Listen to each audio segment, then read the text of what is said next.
अस्सलाम वालेकुम viewers, welcome back to my channel chaotic but blessed. I hope आप सब ठीक होंगे। हम भी अल्हम्दुलिल्लाह से ठीक हैं। कभी सोचा है कि हम अपना हर नया काम किसी के हाँ के इंतज़ार में क्यों रोक देते हैं? जैसे कि अगर कोई तारीफ़ करे तो हमें जज्बा आए और अगर कोई मदद करे तो हमें हिम्मत मिले। लेकिन सच तो ये है कि ज़िंदगी हर वक्त सपोर्ट नहीं देती। इसलिए ज़िंदगी में हर वक्त सपोर्ट का इंतज़ार मत करो। हर काम तभी स्टार्ट करो जब आपको लगे कि ये ज़रूरी है, चाहे कोई ताली बजाने वाला हो या ना हो।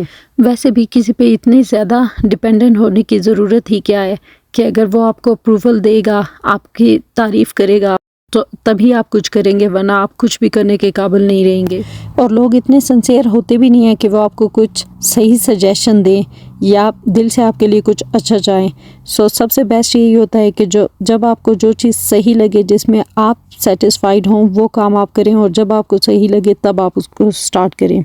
किसी से अप्रूवल लेने की ज़रूरत ही क्या है। देखिए, आज का दिन मैंने फ्रूट वॉश किए, स्नैक्स रेडी किए, फ्रिज रिस्टॉक किया बच्चों के साथ अपनी मर्ज़ी से। कोई ताली बजाने नहीं आया, कोई मेडल नहीं मिला, लेकिन ये सब मेरे घर, मेरे बच्चों और मेरे लिए था। इसी तरह आपको भी जो चीज़ अपने लिए, अपने बच्चों के लिए, अपने घर के लिए बेहतर लगती है, और जब बेहतर लगती है आप करें, उसी वक्त करें जब आपको सही लगे। किसी से अप्रूवल लेने की या किसी की ताली की या किसी की सपोर्ट की आपको कोई ज़रूरत नहीं है। ये छोटी छोटी एफ़र्ट्स जो हम रोज़ करते हैं, आहिस्ता आहिस्ता हमारी रूटीन और डिसिप्लिन बन जाता है, और फिर हम इतने खुद मुख्तार बन जाते हैं कि हमें किसी की ज़रूरत भी नहीं होती, ना किसी की सपोर्ट की, ना ताली की, और ना ही किसी की सजेशन की। किसी भी माँ के लिए, किसी भी औरत के लिए ये सब करना आसान नहीं होता, लेकिन हम रुकते नहीं हैं, बल्कि रोज़ करते जाते हैं। और जब आप ये सब बिना किसी की शाबाशी के करते हो तभी स्ट्रॉन्ग बनते हो। सो मैंने भी जल्दी जल्दी सारा फ्रूट वॉश किया, कट किया, जो कट करने वाला था उसको। और फ्रूट वगैरह अगर पहले से वॉश होया हुआ और कट होया हो तो खाने में बहुत आसानी हो जाती है, क्योंकि कभी कभी ऐसा होता है कि अगर फ्रूट ना वॉश होया हुआ हो तो फिर हम कभी कभी इतने लेज़ी हो जाते हैं कि वॉश नहीं कर सकते और दिल नहीं करता फिर खाने को। लेकिन अगर पहले से तैयार हो, वॉश होया हुआ और कट होया हुआ हो तो फिर आपका दिल करता है उसको खाने को, और फिर बहुत जल्दी खाया भी जाता है। यहाँ पे मैं अब बच्चों के लिए रिस्टॉक कर रही हूँ फ्रिज। उनके लिए मैं कुछ स्मूदीज़ लेके आई थी, कुछ योगर्ट्स और जूसेस वगैरह। आजकल गर्मियाँ हैं तो कभी हम अगर पार्क वगैरह निकल जाते हैं तो फिर मैं बच्चों को लाजमी या उनके साथ मैं स्मूदीज़ लेके जाती हूँ, या फिर उनके लिए मैंने जूस पहले से ठंडे करके रखे होते हैं, वो साथ ले जाती हूँ, क्योंकि यहाँ भी बहुत गर्मी है। ये नहीं है कि यहाँ पे गर्मी नहीं है।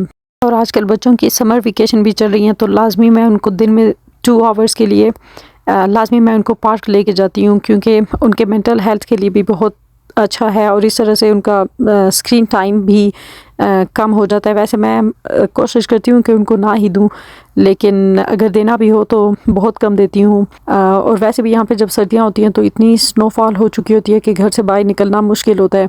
सो यही 3 मंथ्स होते हैं गर्मियों के, समर के, जिसमें बच्चे बाहर जा सकते हैं। इसलिए मैं उनको लाजमी हर मुमकिन कोशिश करती हूँ 100% कि मैं उनको रोज़ 2 आवर्स के लिए पार्क लेके जाऊँ।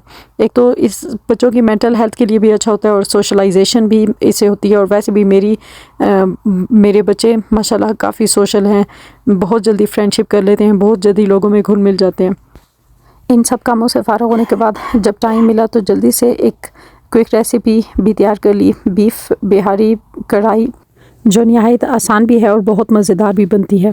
कढ़ाई ज़्यादा एफ़र्ट नहीं लेती, बस चंद स्पाइसेस आपने डालने होते हैं जो आपको स्क्रीन पे नज़र आ रहे हैं।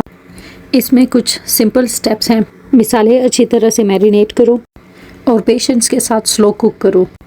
जैसे ज़िंदगी के गोल इंस्टेंट रिज़ल्ट नहीं मिलता, लेकिन अगर कंसिस्टेंसी हो तो टेस्ट गारंटीड है।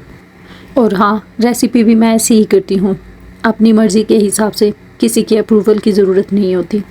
नहायत ही सिंपल रेसिपी है। आपने शान का बिहारी कबाब मसाला लेना है और थोड़े से दूसरे मसाले लेने हैं, जिसमें पेपरिका पाउडर, सॉल्ट, थोड़ी सी हल्दी, क्यूमिन पाउडर, धनिया पाउडर और गरम मसाला शामिल है। वो सब लेके आपने बीफ में डाल देना है और अनियन भी एक डाल देना है। रेसिपी में तो फ्राइड अनियन है, लेकिन मैंने रॉ अनियन ही डाल दिया था। और 1 कप के करीब आपने इसमें योगर्ट शामिल कर देना है और कुकिंग ऑयल डाल के और जिंजर गार्लिक पेस्ट डाल के इसको मिक्स करके आपने मैरिनेट होने के लिए रखना है 2 to 4 आवर्स। मैरिनेट होने के बाद बस आपने क्या करना है, इसको प्रेशर कुकर दे देना है और 30 मिनट तक प्रेशर पे आपने इसको पकाना है। और बहुत मज़े का बीफ कढ़ाई बनती है। बस ये याद रखना, किसी के सपोर्ट के लिए नहीं रुकना। आपका जज्बा, आपकी मेहनत और आपका टाइम काफ़ी है शुरू करने के लिए। Because some time all you need is you and that's more than enough.